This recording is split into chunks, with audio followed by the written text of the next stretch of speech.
Mabuhay! October is Filipino-American History Month.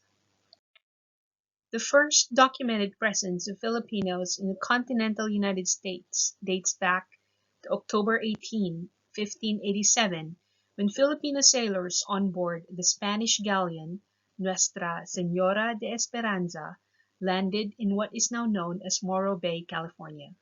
Almost 500 years later, in 2009, the U.S. Congress passed a resolution recognizing October as Filipino-American History Month.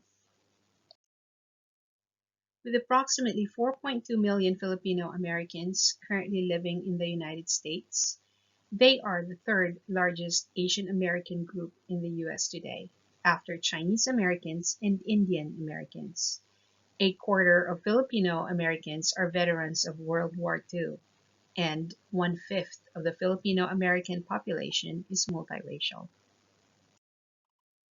Today, the Philippines continues to maintain strong historical and cultural ties with the U.S. More than 350,000 expats also reside in the Philippines. Many of them are veterans. Approximately 650,000 Americans visit the Philippines each year.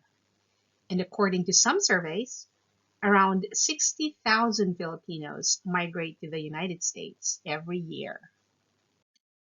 As they say, you have to taste a culture to understand it.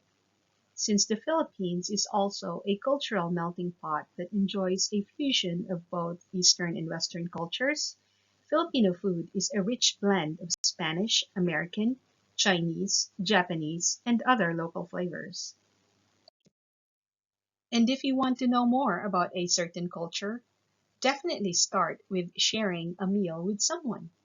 And with Filipino food, whether it's our scrumptious pork or chicken adobo, the hearty bulalo or beef marrow stew, lumpia, which can be either fresh or crispy spring rolls, and pansit or stir-fried noodles, the choices are endless. And I can promise you, you won't be disappointed. Dig in!